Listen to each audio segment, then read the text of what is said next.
Broadcast for shooters, hunters, and gun enthusiasts. This is the Firearms Radio Network. The bandwidth for this episode of Gun Guy Radio is sponsored by Patriot Patch Company. PatriotPatch.co.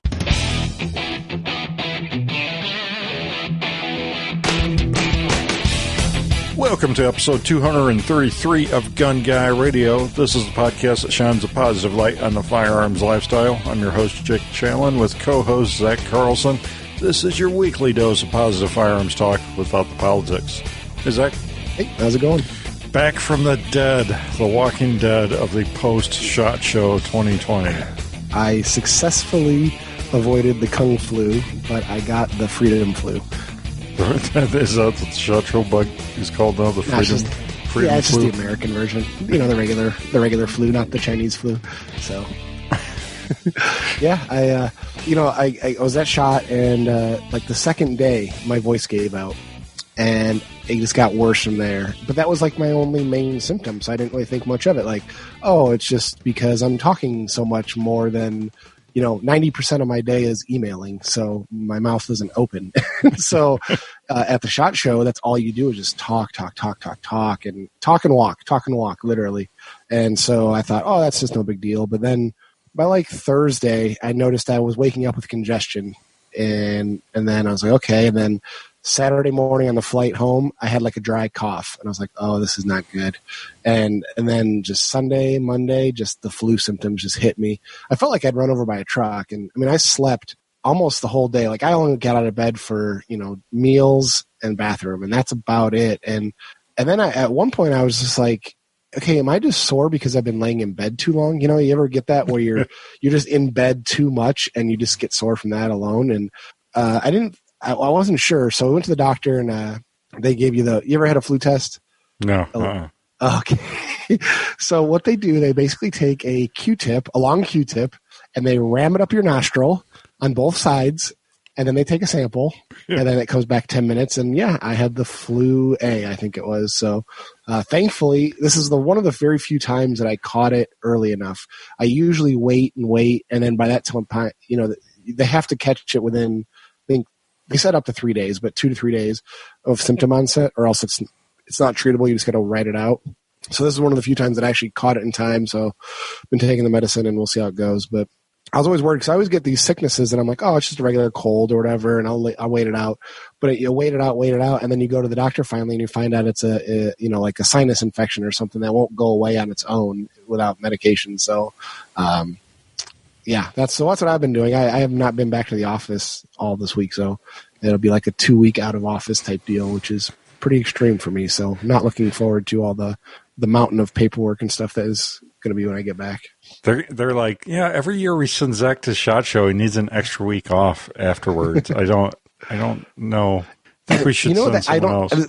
That has been like the running joke, like, don't expect anybody to come in Monday or Tuesday after SHOT, because it just seems like everybody gets sick, and a couple of my coworkers are sick over half the week, so that went with me. So I think it's just one of those deals. I probably gave it to him, quite honestly, though, if we were all in contact with each other. But yeah, so that was my week. Talking with other guys in the industry this week, they're like, yeah, everyone got sick. This is like the worst SHOT Show bug ever. Yeah, and of course you go to the doctor and they're like, have you been to China or been in contact with Chinese people recently?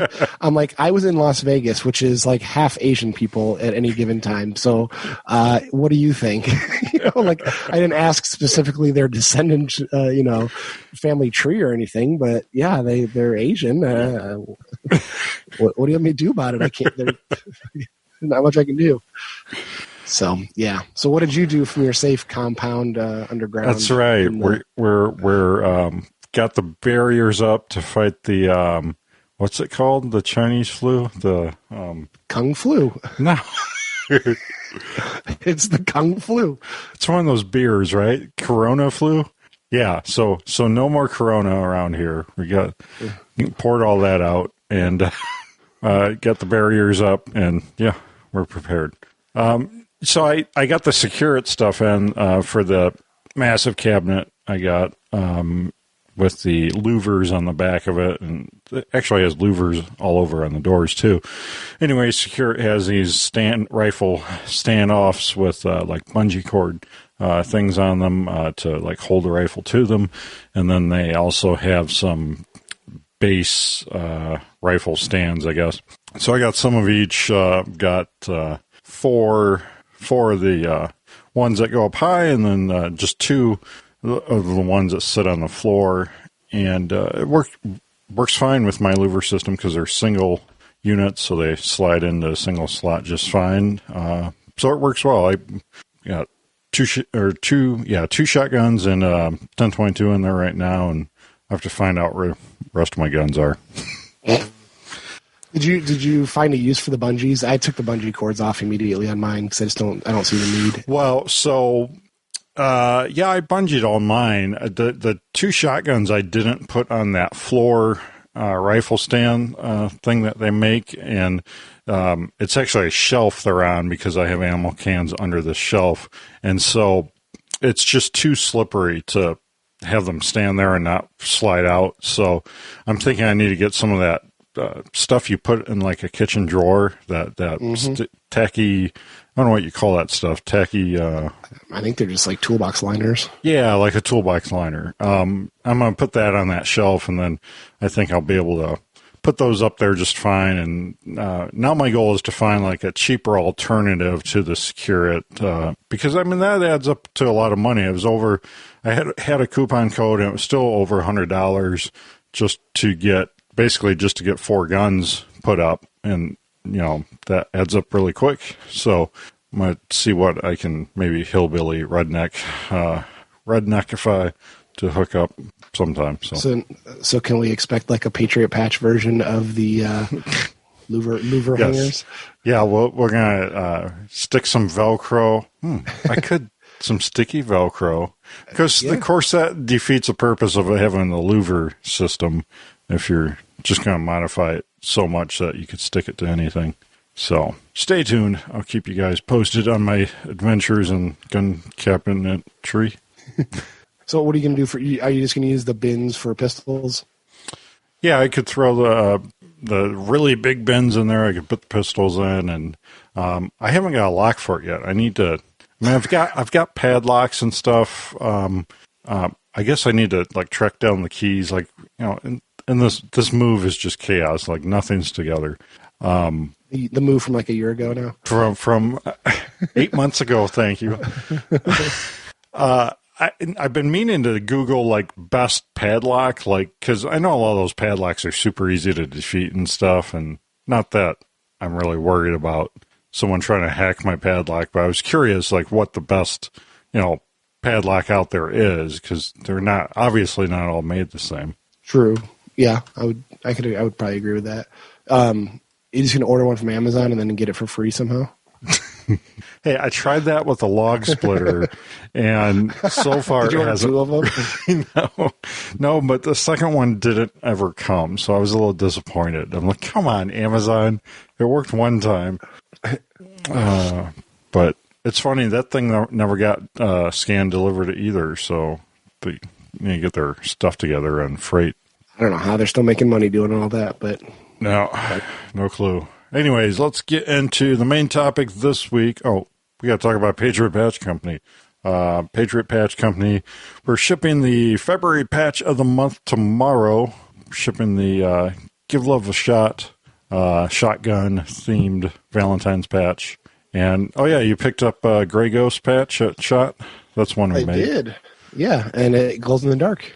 Yeah, that's a pretty cool one. It's got like a 320 with a Gray Ghost slide on it with a suppressor, and it says "Go quietly into the night," and it's got a little skull hand on it. That's one of the few patches that I got at SHOT Show. I didn't really make it a point to get a bunch of patches.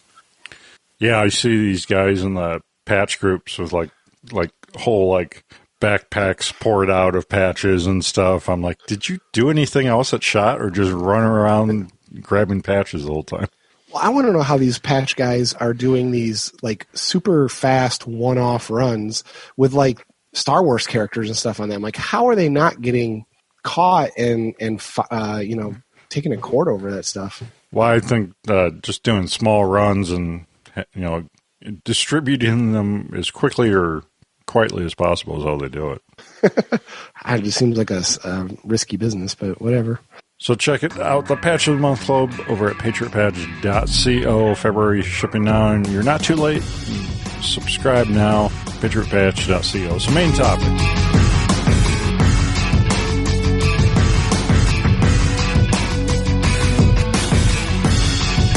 Cool stuff from SHOT Show. So, Zach, you scoured SHOT Show for the listeners.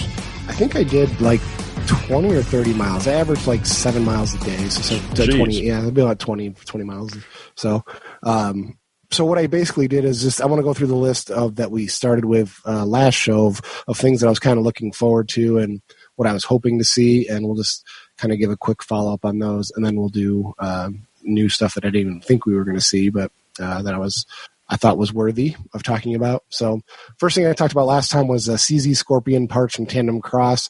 Unfortunately, I didn't get to go down to the Tandem Cross booth. I walked by it, but I was always walking by their booth on the way to something else, and I just never stopped. And then by the time I looked up, the show was over. So I'll have to see those online. The next one was the Innovative Arms 1022 Integral. That was the same silencer company that I have two silencers from, and I did go take a look at that, and it does look awesome. He said it would have no problems being a machine gun. It's all I think there were stainless monocore and all that, so no big deal there. But I may have changed my plans slightly after looking at it, because just right on the heels of seeing that, I saw that Tactical Solutions is now offering a 1022 takedown integrally suppressed barrel, but it has integrated front and rear sights. So the downside to the Innovative Arms one is it's basically it's a tubed barrel. So they sleeve it, cut it back, do all that stuff to it. But you basically have to run a red dot on it. And the idea with this backpacker stock that I want to use, it's kind of meant for either open sights or a red dot mount on the barrel bridge mount instead of being back on the receiver. So I kind of really do like the idea of the Tactical Solutions one that has the front sight. The front sight is kind of cool. It's like there's a cap on the end of the barrel that you take the suppressor part with, and that's keyed, and then there's like a ring sight that slips in that keyway, and then it provides the front sight for you, and then the rear sight is obviously on the rear. And they're fiber optic. The barrel is pretty light, so I might go that way. The money is about a wash. They offer this in the whole complete gun as well, but it's a proprietary X-ring receiver that uses like a dual guide rod recoil assembly and all that, so it wouldn't work with a machine gun conversion and all that. So I'll probably just use a Brownells takedown receiver and then this barrel. So I think that's the way I'm leaning right now. The same deal. They have titanium baffles, and this is a K baffle instead of a monocore. So I don't know which one's better or not, but they both can go in the ultrasonic cleaner is all that matters to me.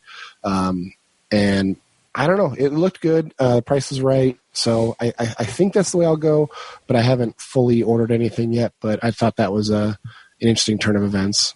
The only thing I got, what's that? They're good looking guns, the Tactical Solution. Yeah, it was super handy. I played with it at the show. The only thing I did not check that I probably do need to check is whether that rear sight they use, if the little optic bridge mount that Magpul sells for their stock, if that'll clear that sight or not. So if I can run both or not, but I just got to double check that. I actually did run down to Magpul's booth to try to measure. No, this is the thing. I like Magpul's products and all that, but man, their booth is such a cluster. Like nobody knows anything that works at the booth. Like they don't. I'm just like asking, hey, what's the shortest barrel that clears this handguard? Just crickets. They're like, I don't know. I work on this side or whatever. I'm just like, okay, well then why are you standing right in front of the product I'm trying to talk about? But that being it is, what I had to do is I took a piece of paper, one of their brochures, and I put it up against the receiver and I cut a notch in it where the hand card brought. So I brought it back home with me, and I'll measure that piece of paper to see how long of a barrel that'll take, because it might be cool to be a little SBR with a little takedown or charger barrel instead of a full length 1022 barrel. Yeah. Well, that's neither here nor there. You just need to take the parts from the Magpul booth down to the other booth and assemble your own gun at SHOT Show. I'll do like I do like at hardware stores where I just like go and take a tape measure off the shelf and then go down and measure something and then put it back. So that was cool.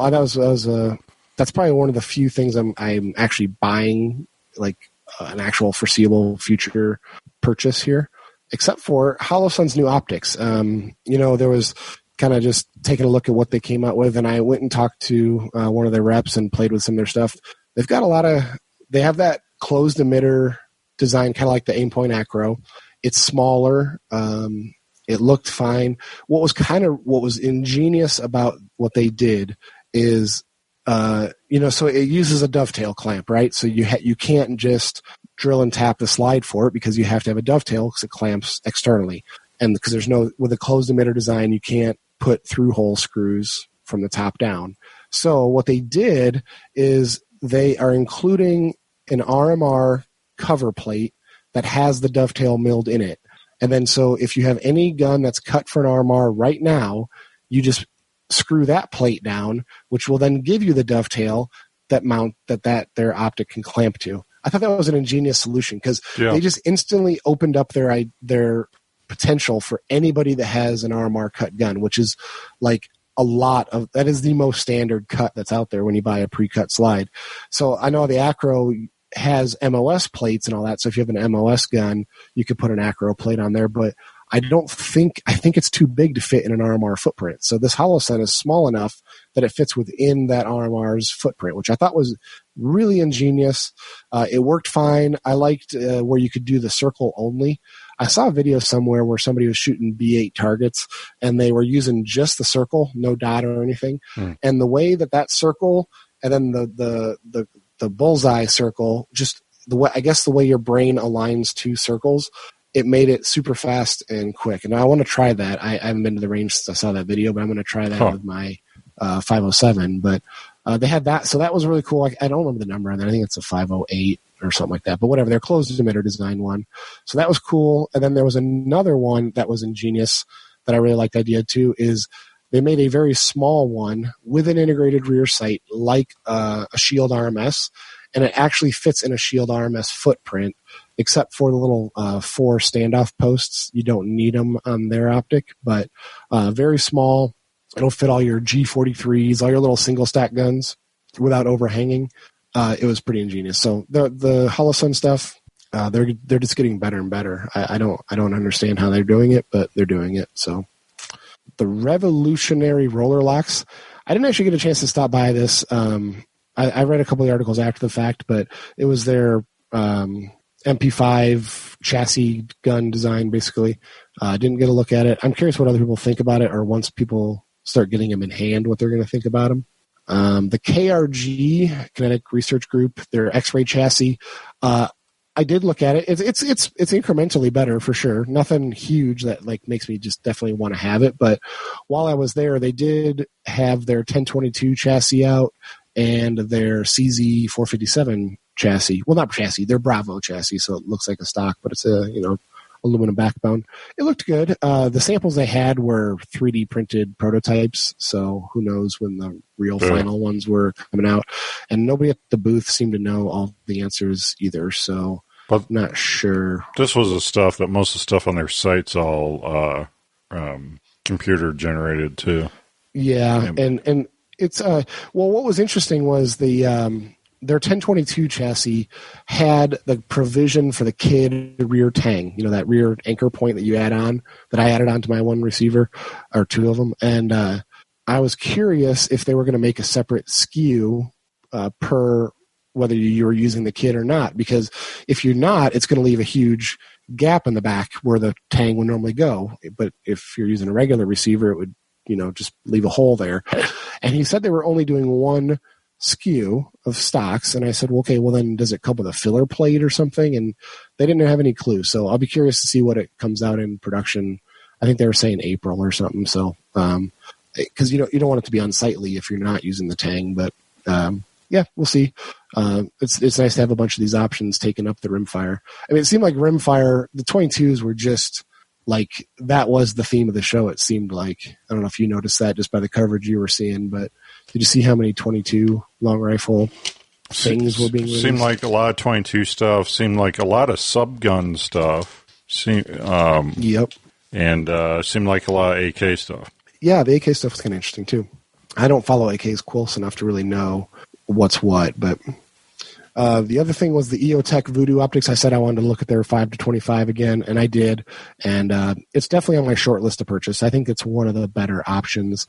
I also did go look at the Leupold Mark V HD and the Mark VI, and those are good as well. So I don't think a show floor is really a great place to evaluate an optic.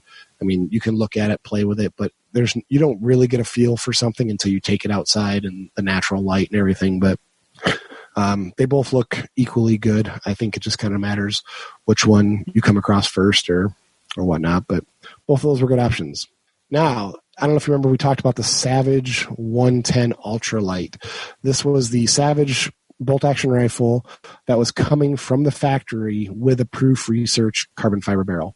Right, yeah. It was actually pretty impressive. The stock on it feels just kind of like cheap garbage. So I think this would be a perfect candidate for getting the barreled action and just kind of throwing away the stock and putting it into either a better stock or a chassis system, or obviously you want to do something light if it's going to be a carbon barrel anyways. But I think I think it is the cheapest way you're going to be able to get a Proof Research barrel gun. I mean, I think I think it was only $15 retail, so you're getting basically the gun for the rest of it minus the barrel for like $500. So I mean, I don't know how you can beat that, especially if I guess with Savage they're pre-fits, so you can do that at home technically. But like if you're trying to buy a Remington 700 where you have to fit the barrel yourself and do all the work to get it into the action, I think this is a lot easier to get into that game without having to completely send off your gun for gunsmith work. Yeah, it's $14.99 MSRP, so I think you could probably get into one for $13 something. Yeah, I mean, I don't know when they said, I don't know if they're out yet or if they are just announced right now, but I thought I was actually pleasantly surprised. It was weird. I only saw one on display, which I thought was weird because there was, they had all their 110s on like the display, and I looked in there, I didn't see it. And then I just happened to look over and they had a new for 2020 like wall, and there was just one on display there. And I was like, oh, well, that's kind of interesting. I thought they'd be more prominent, but guess not. Speaking of prominent, did you hear about the SIG Cross rifle? Did you take a look at it at all? I did. I watched a video of it, and it's looks pretty cool. So I went to the booth and I saw just a mob of people in there. I mean, the SIG booth is always a pain in the butt to navigate through anyways because there's just so many people. But I just happened to be walking down the hallway and they had like a SIG hunting little sub booth off to the wing of their other booth, and I just happened to be one laying there with nobody playing with it, so I went and looked at it, and it's interesting. It's not bad. I didn't care for how wiggly the hinge joint was. That's one of those things that it's kind of a pet peeve. If you're buying this super fancy folding rifle, if the stock is wobbly when it's extended and locked out, it just feels cheap to me. Like it doesn't feel right. Like yeah. I don't know for that. Now, to be fair, this gun is half the price of a Q fix, but still, I would have expected a little more, and it felt all right. There was nothing I could say that was inherently bad about it. I like the concept, but what I did is I immediately went from that SIG booth down to SB Tactical had a Q mini fix on display, and a Q mini fix is the same, just a short barrel fix, and it felt. I could see where the extra money would go. And I think for me personally, I would just save up the money and just buy the Q and be done with it. But for people that don't want to spend that money, that's SIG for $15 or $16. For the poors out there, oh, come on. Get the SIG, just get some Teflon tape. You can tighten those tolerances up, no problem. Yeah, sure. Yeah, you can. But I'm done of just like buying enough to get by and then regretting it, right afterwards. But what's that? Buy once, cry once, right? But I don't know. It was an interesting. I'm sure they'll sell a boatload of them. But yeah, we'll see. The Ruger 5.7, I think you were interested in it as well, weren't you? Yeah. I did not actually get the chance to go to the Ruger booth. Have you seen any reports on it after the fact? What are people saying about it? The actual gun I've heard good things about. I did see that people making fun of their their marketing of it, like they had a big banner up that said fun to shoot and even better to own or something like that. Like something just like they need better marketing. Okay. Well, I'm curious I'll see if this 5.7 Naissance is going to take hold or not. But right, we saw some other 5.7 stuff drop at SHOT. So that's interesting. There was a carbine that dropped. I sent you a link to that while you were at SHOT. Did you? Yeah, the Diamondback, I believe it was. Yeah, I didn't see the Diamondback booth. The I guess what are people's use case for this? I don't understand the use case, but. I told you, our armor-piercing rounds for the Boogaloo. You couldn't use that code word anymore.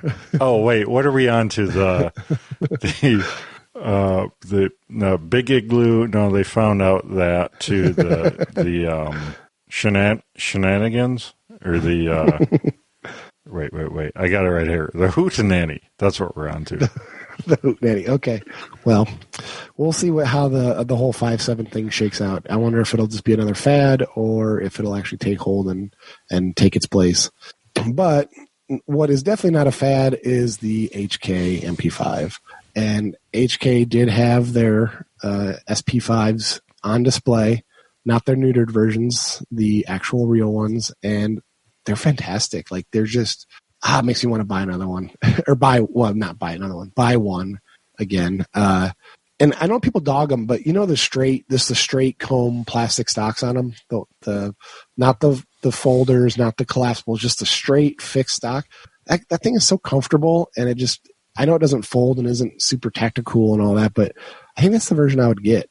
It's just make an SBR and just go to town with it. Full grip. And put a Surefire light on the front, one of the integrated handguard lights, and just watch 80s action movies all day. Well, what about the Pores version that PSA is releasing? What do you think of that?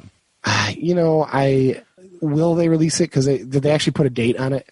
Well, that was one of the ones that they were a little more firm about. This is coming out. I think they said Q3 or Q4. It's actually going to be launching.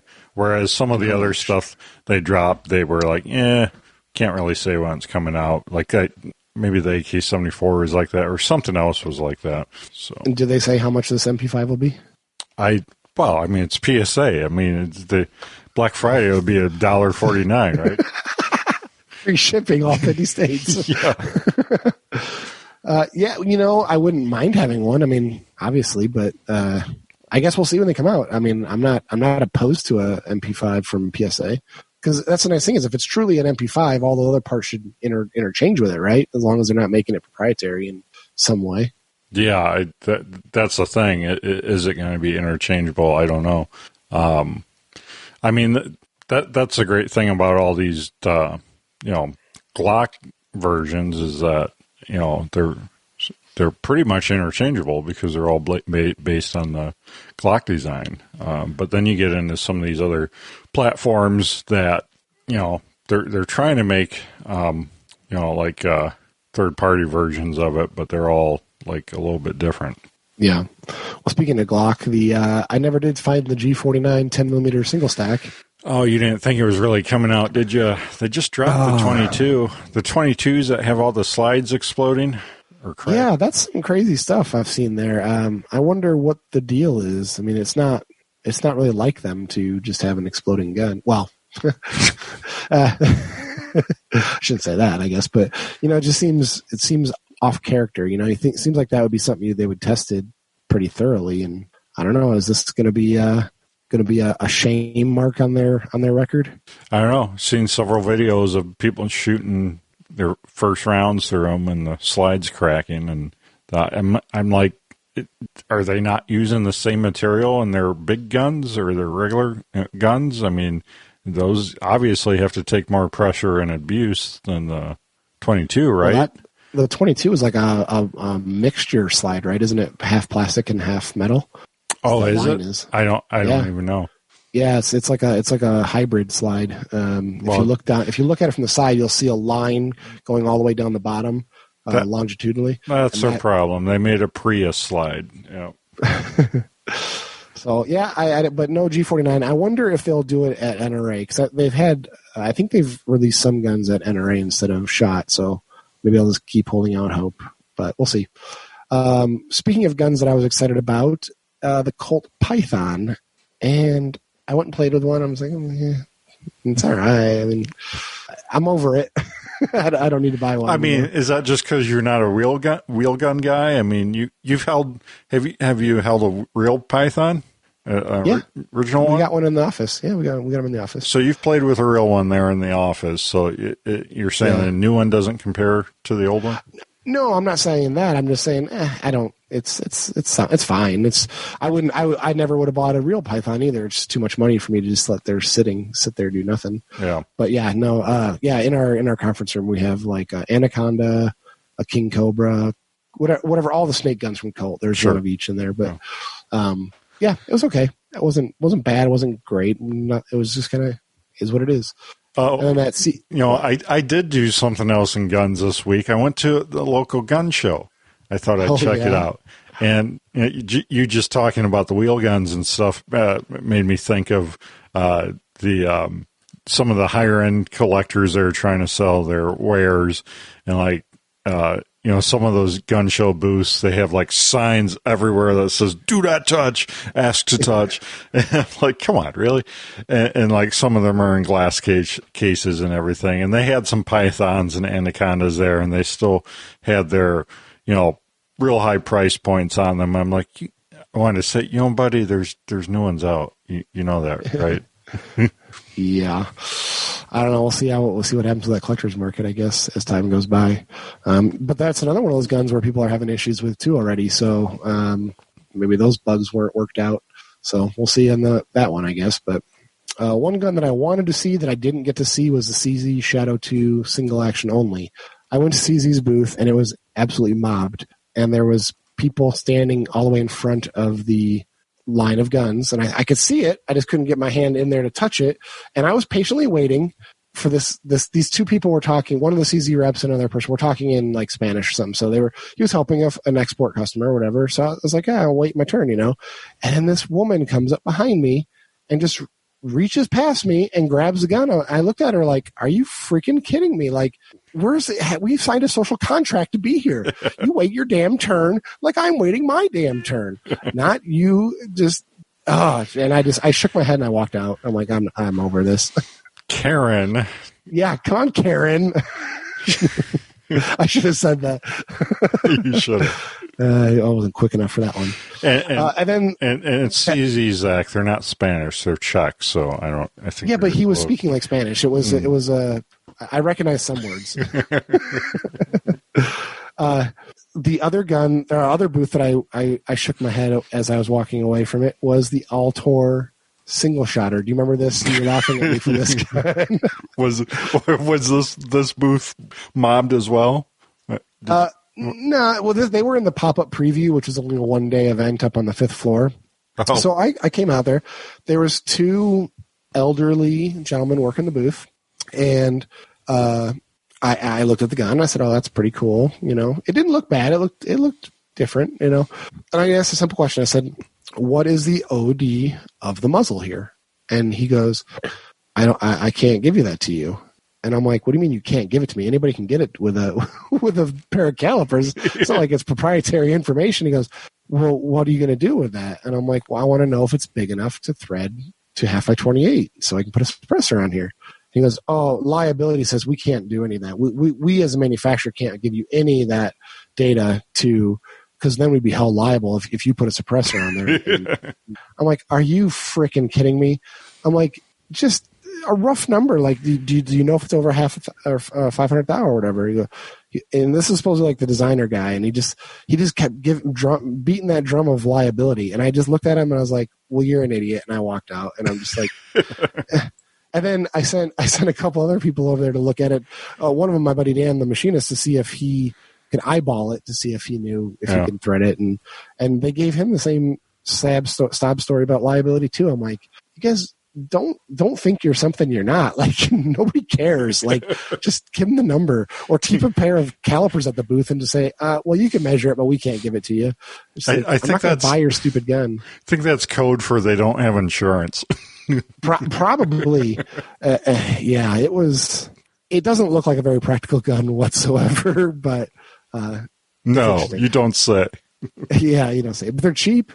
I mean, the banner ad for it said like 50% margin or something like that on it. Like, that was like their siren song was like just the margins. And I was like, geez. All right, whatever. So that concludes my list of pre-show excitement. I mean, that gun looks like the only gun Harbor Freight would carry if they carried guns. Well, if it's anything like their knives that they had to recall because they didn't lock, that would be a scary proposition. But yeah, that's the thing is, like, it's $120, I think. Isn't a high point only like 140, something like that? I mean, high points aren't that expensive, are they? Aren't they in the 150s? I think they're closer to 200 anymore. I mean, you can get them for under 200, but they're not. Those cheap guns aren't as cheap as they used to be. I still think I would save up if I was using it for the way that they're selling that gun as a self-defense pistol. I think I would just save up a little bit more and get a high point if that's all I could afford. If I literally could not afford more. Well, at least you could get multiple shots off with a high point. Yeah, exactly. And then it's so big you could throw it at them if you had to. Right. So stuff. What new did you see there? Well, so what I did was I went through the Firearm blog and Truth About Guns and just kind of looked at their shot coverage. And this is not all stuff that I actually went and looked at, but stuff that's very interesting. The first one is that Vortex 1-10 razor. I had the 1-6 razor scope on a T&E for an article I did, and I really liked that optic. It was super clear. The 1X felt like a red dot. Instantly picked it up. It was just a really heavy optic. Like, it was ridiculously built like a tank. And this 1-10 just gives you so much more usable magnification range, and it's supposed to be lighter, so it's still pretty expensive. I mean, I think it's $2,000. Is it? Well, it's not cheap by any means, but I don't know what else you're going to do to get that 1-10 power. There's not a ton of 1-10s out there. There's more 1-8s and 1-6s. But yeah, I think that's an interesting. I'd like to see that come through my hands at some point. Seems like a good carbine optic. The other thing, so this Innovative Arms Scorpion Integral. Now, I already have a CZ Scorpion Integral from Innovative Arms, but now they came out with a K model, which it's the same handguard. They just they shortened the barrel and they took out one baffle stack out of the suppressor. So technically, I could just order a new barrel from them and then take one baffle stack out. I don't think it's worth it. What is worth it, if you click that link and you look at the picture, you see that aluminum heat shield that goes around the handguard. Yeah. That is what I am all about. So I'm going to be getting one of those from Innovative Arms because it will isolate the heat transfer off the suppressor and make it much more enjoyable to shoot. He showed me videos of it shooting. They did infrared temperatures on the muzzle of the suppressor and the handguard, like before shooting and after shooting, and it was like half the half of the heat of the suppressor was on the handguard. So wow. That was really impressive. So I'm going to get one of those. And if you're in the market for an Integral, you might as well get the K1. He showed me some videos of that. He said it's all basically tone. It's not one's louder or quieter, just to change the tone a little bit. So if for some reason I get really sick of my suppressor poking out an extra 2 inches, I'll lop it off, but I don't foresee that happening. But I do want that heat shield. That goes away with age, so just wait a while. You know, for every 30 pounds you lose, you get 1 inch of muzzle back.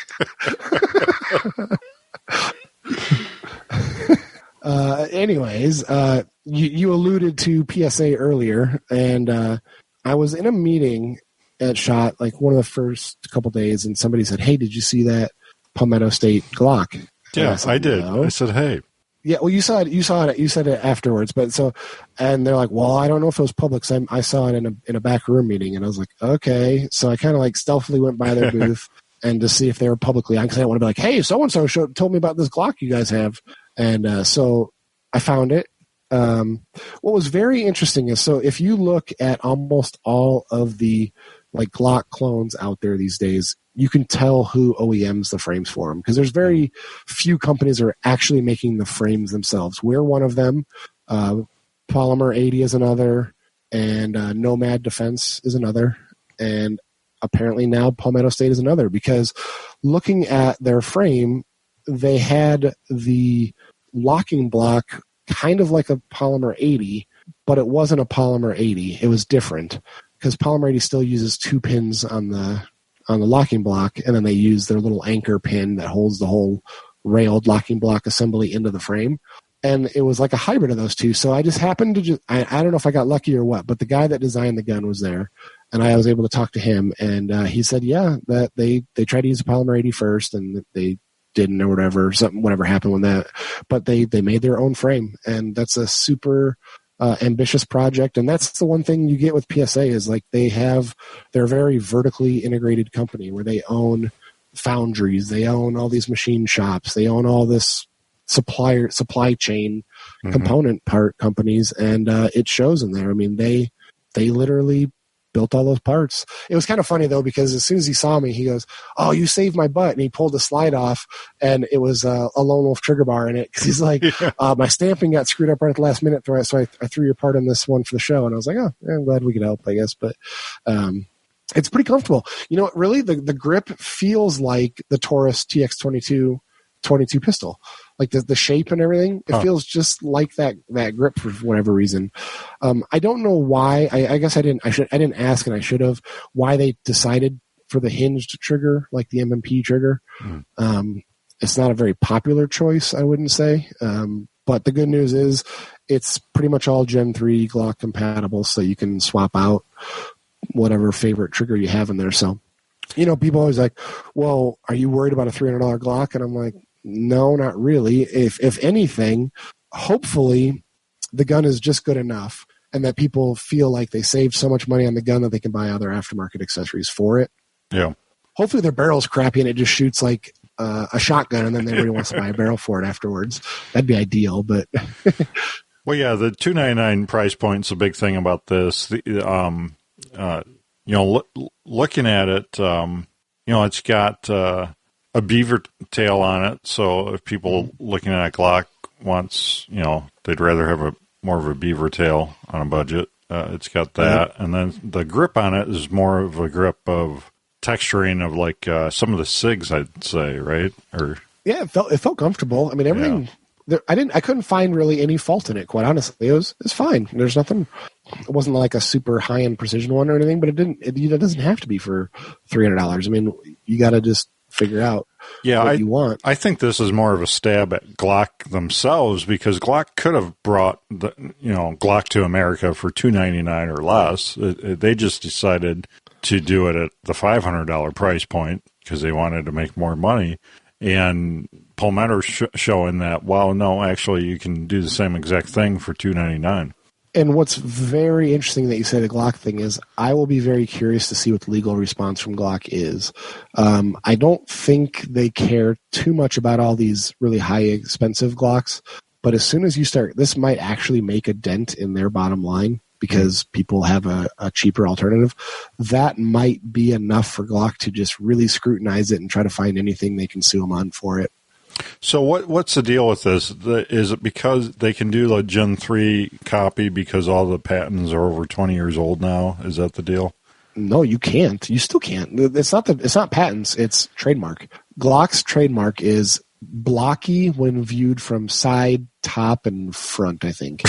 Which I know that's super handgun. Generic, but yeah, in a handgun, yeah. So it's like basically any handgun. But that's why if you notice a lot of these companies, like the M&P, you know how the M&P gets thinned out on the slide? It runs all the way down the length of the slide. It thins and it kind of flares where it meets the frame. Yeah. If you look at that from the front, it's no longer blocky because it has kind of that bell shape in it. There's specific things that Glock holds trademark on, and they will aggressively fight it. We've gotten letters for stuff that we've put together in the past and had to change stuff because they have more legal power and money than just about anybody. So I'll be curious if PSA is either made peace with them on the front side or is just prepared to go to war over it or what. I don't know. we'll see. Wow. Interesting. Yeah. So the PSA Glock, it will be very interesting. Did it say when that gun is coming out? I don't know if I noticed that or not. That's one that it's Q3 or Q4, I thought, but maybe not. Oh, okay. Well, anyways, I'm sure it'll be ramped up. Every affiliate out there will have a big banner and a review gun, I'm sure, soon enough. This was one that caught me off guard that I kind of been lurking on in the background is the suppressor-ready lever guns. So we talked before, I think we've talked about it, is my desire for one like a Marlin. Marlin came out with a threaded pistol caliber, like a 357 or 44 lever guns, and then Midwest Industries made the rails and all that for them. Well, it looks like Henry's in the game now, and they changed to a side gate threaded barrel, and they did it a little bit different. I thought it was kind of interesting, where you don't necessarily need the rail anymore because they put little M-lock slots and pick rail that's smart. Integrated into the handguard.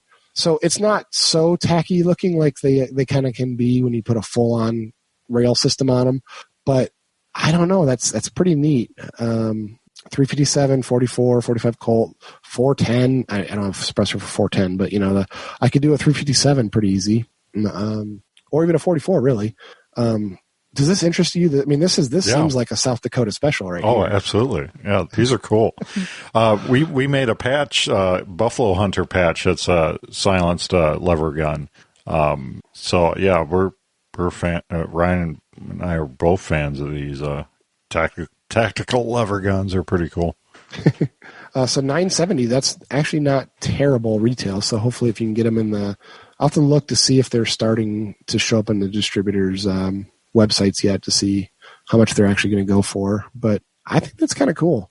They're not so gaudy like that Mossberg. Remember the Mossberg SPX, the 464 SPX, whatever. Just that was like right in the height of all the zombie killing craze. Yeah, so many of Mossberg's rifles, like especially their 22s, are just god awful hideous.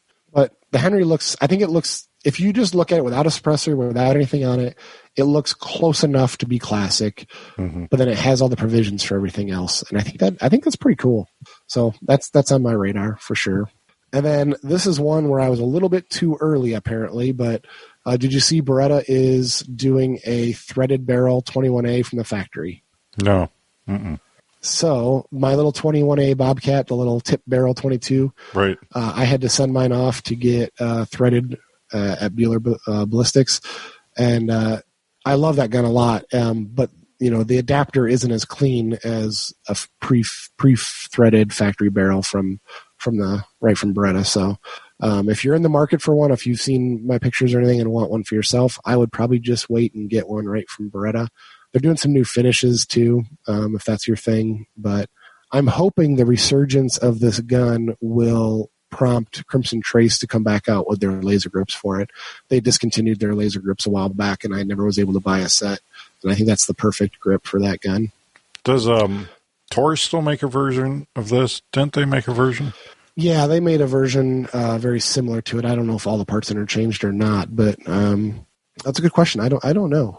The one thing I would like to see them do, I would do it if I had the wherewithal and cash flow to bankroll it, but I think somebody could make that barrel pre-threaded like that and then integrate a Picatinny mount or like an RMR mount right on the top of that shaft of the barrel, right where it tips out. Okay. Because it wouldn't, because I think the slide is too light. You can't mount anything to the slide, but you could, if you had that, just imagine where if you didn't profile that barrel when you're in the machining phase and just left it squared off on the top and made like a flat plate to mount an RMR right to the barrel, because the barrel doesn't move. Yeah. And it just tilts up. I think that would be really badass to have a red dot equipped Beretta 21A. I saw there was one company that is it's a company called Tool Tech Gunsight. They are putting dovetails on a 21A. It's insane. It's charging a lot, but they'll essentially put real sights on a Beretta 21A. It's $350, which doesn't make any sense. But if you wanted to put real, actual, honest to God sights on your Beretta 21A, you could do it that way. But I think somebody could probably just build a new barrel. I think you're right. Red dot with a suppressor is the Call of Duty way to go on this gun. Yeah. Oil can adapter. Yeah, right? Oil filter adapter. Yeah. So speaking of Call of Duty style guns, the next one is one that I was aware of ahead of time, but I never held one in my hand. Is this the Life card from Trailblazer Firearms? This is a little square folding 22 single shot. They started off as 22 Magnums, and that's fine. But they were making 22 long rifle conversion barrels, and then they were going to make threaded adapters. And I was in talks with the company right before SHOT, and they said they were going to have them here. So I think I'm going to get one pretty soon. And essentially, it's a female thread in the end of the barrel that the adapter threads into to give you external threads for a suppressor, and it's pretty cool. I mean, it's not super useful. Obviously, you flip it out, you tip the barrel up, put a round in, and then the little square notch where the striker is, you have to pull that out to cock it, and then it has a regular trigger. So it's not like the most, it's no Altor pistol or anything, but but it's neat. The funny the article we're linking to says vape pen or suppressed life card, and with a little pillbox suppressor on it, it literally does look like a vape, whatever they call those things, a vape, pen box. Vape, I don't know, vape pen or whatever. But yeah, this thing will fit into an Altoids tin, and that's how small it is for reference, and it's actually thinner than an Altoids tin. But yeah, they make little holsters for them and stuff. And I did check their holster because their holster is meant to go muzzle down. But if you want to keep the suppressor on it, you got to flip it over to go muzzle up, obviously. But it's cool. The grip holds a couple rounds in it too for spare storage. And I don't know. There isn't one of those things that's no use for it. But how cool is that? And I don't think they're that expensive, like $300 something like that. Oh, is that all?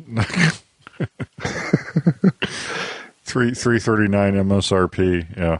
Sure. Yeah, for a one-shot wonder. Well, you get extra storage for more.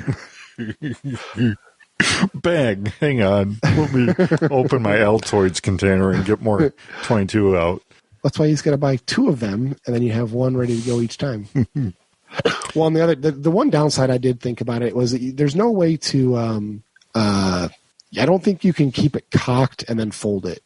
You have to cock it right before you're going to fire. Yeah. Yeah. Well, and then if you think that was too expensive, you're not going to like if you scroll down that article a little bit and there's a 3D printed acro, aimpoint acro adapter for this. Oh, is that so what that is? Mount, yeah, so you can mount like whatever that acro is, like $700 or something like that. For your $300 single shot 2022. All right, and then last but not least, this is one of those ones that I don't really have a use for, but I thought was also kind of cool. Right back to Palmetto State Armory again. It seems like Palmetto kind of one-shot show this year. They came out with a lower receiver for just a pistol caliber carbine that took CZ Scorpion mags. So the one thing I do not like about pistol caliber carbines is when they're Glock mag fed, it looks ridiculous. I think the backswept magazine just doesn't look good. Like, there is a certain aesthetic appeal you want to have to your guns, and just that backswept mag, I don't like. And CZ Scorpion mags are getting cheap enough now that they are actually, I think you can actually get them cheaper than Glock 33 round mags. Really? So like it used to be Glock mags were just the gold standard. They were cheap enough. They were all this and that. But I think the Scorpion mags are starting to kind of take it in now. And Scorpion mags, I believe, they're double stack all the way up, so they're easier to load than a Glock mag as well. So I already have a Scorpion. I don't know if I need this, but if I was in the place where I wanted to make another rifle and not have to buy a whole another set of magazines, I'd probably go this way. It's all about magazine interchangeability, right? You just exactly. That's why I don't want to. That's why I don't want to buy more. You got to make sure your big. No, wait, I can't say that. Your Hootenanny squad is outfitted with the same mags, right? True. But, speaking of same mags, the one thing that I didn't put on this list that I thought was kind of interesting, I have absolutely zero use for it, but did you see the 320 grip adapter to take 365 mags? So, the SIG 320s use a fire control unit. So you can take that group and put it in any of these little cheap plastic grips. Well, somebody made a plastic grip that takes that 320 fire control unit for your 320 slide, but then uses the 365 magazines. I did see that. Yeah, I did see that. It's pretty. I don't know why. I don't have a use case for it, but I thought that was pretty clever. Yeah. And then I actually I saw another one. So I looked up on Brownells here, and you're right. The Magpul CZ Scorpion 35 round mags are just $19.99. So they must go on sale for cheaper than that. Yeah, I mean, now that Magpul's making a mag for it, it's like, okay, everything's off the table now, so anything can be done. And then the one last other crazy, did you see that there was a 80% Glock 43 frame that was going to take SIG mags, the SIG 365 mags? Mm-hmm. That's pretty crazy. I don't know how cheap those 365 mags can't be super cheap, though, can they, being SIGs? Let's look. SIG 365 mags are not cheap, as it turns out. Yeah, I wouldn't think they would be. They're the SIG ones are $50. The Mechar ones are 30 to 40. Ugh, yikes. Well, I did see Shield Arms. I use their extensions on my CZs. I think they finally shipped the Glock 43 15-round mags, so they're using a metal body to fit the extra capacity. So that might be a good alternative for people that already have Glock 43s that don't want to run out and buy the SIG 365.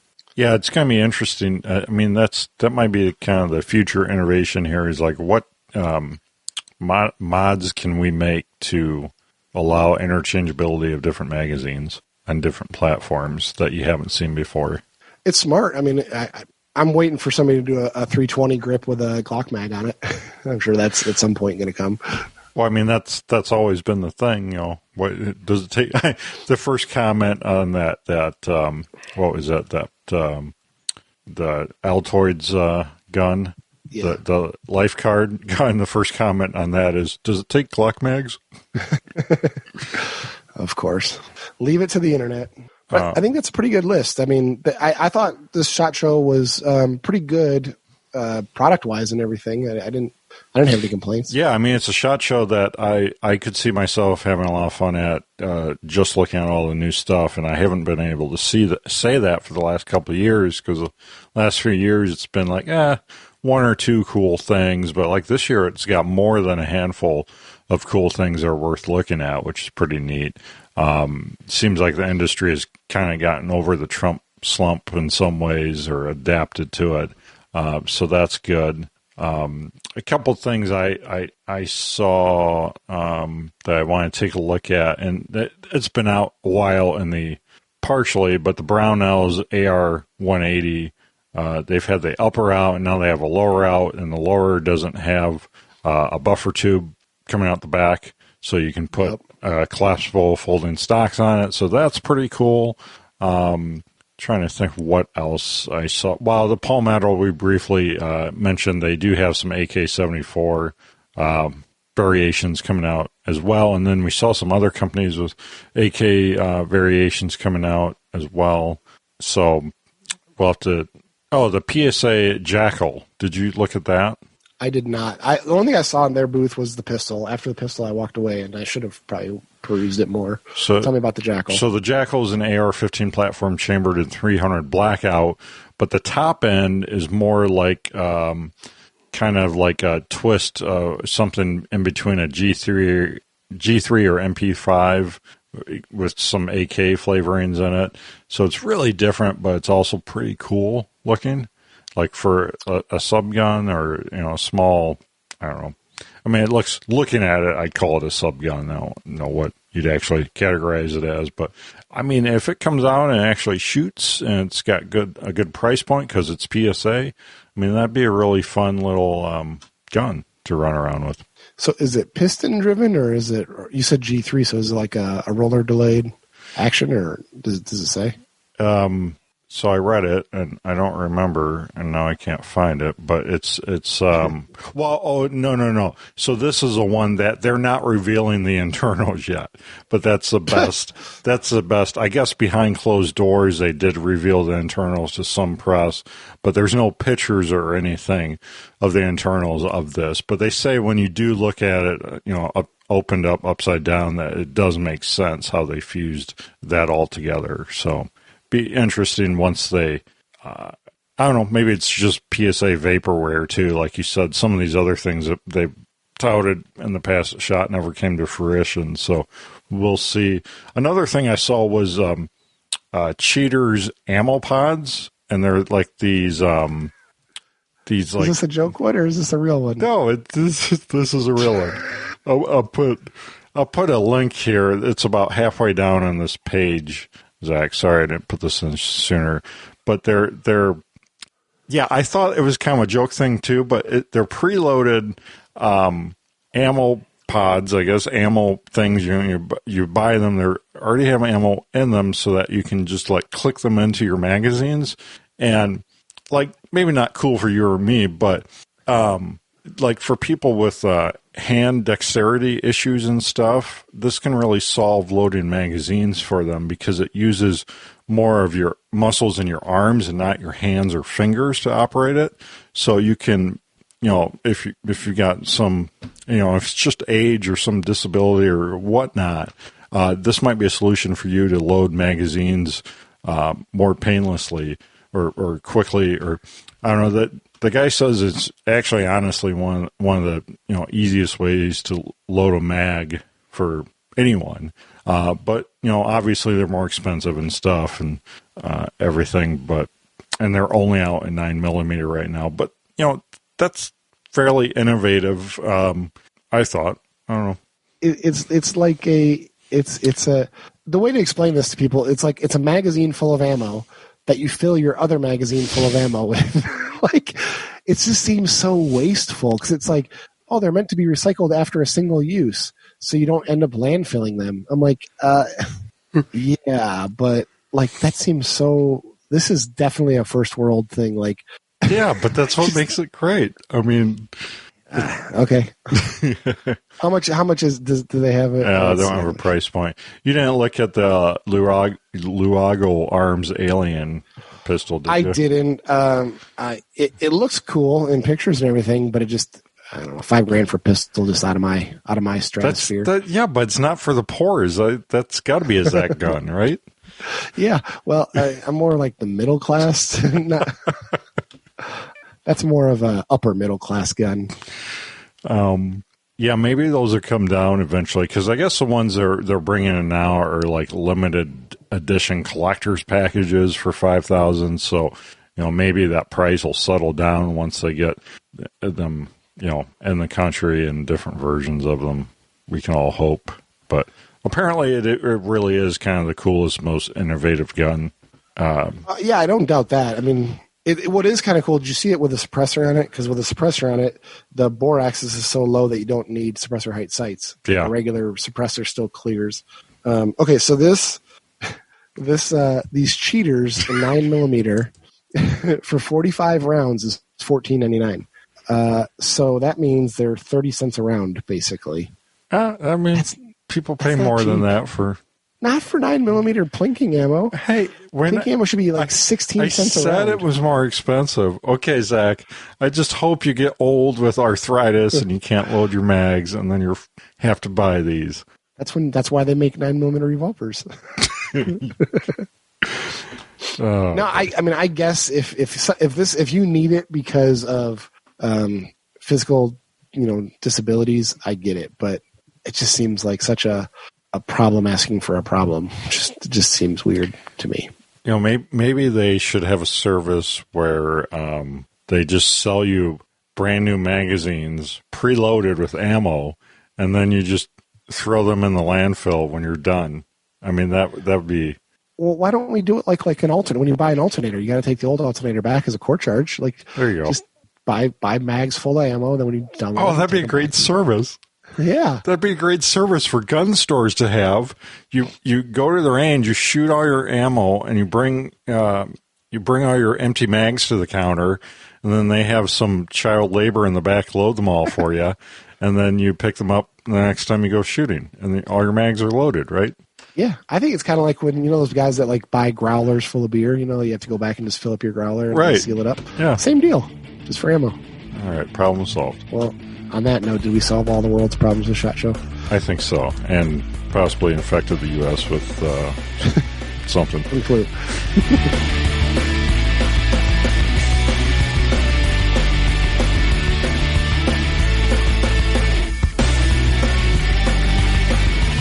Patriot Patch Company helps make this episode possible. Check out the Patch of the Month Club over at patriotpatch.co. Also check out all the other awesome designs.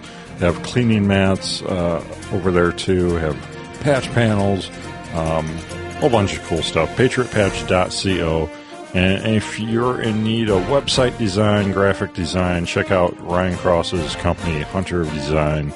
He does all the awesome designs at Patriot Patch Co., but can also help you out with website logo design or even patch design if you want to do your own patches. Check it out, hunterofdesign.com. And Zach, where can people connect with you online? Oh, take a look at the RangeHot articles and YouTube videos, and that's where most of my stuff goes. Cool. And you can reach us at gunguyradio@gmail.com. And don't forget to check out all the other awesome shows here on the Firearms Radio Network. Thank you, Zach. Thanks. And we'll see you next week.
This has been a production of the Firearms Radio Network.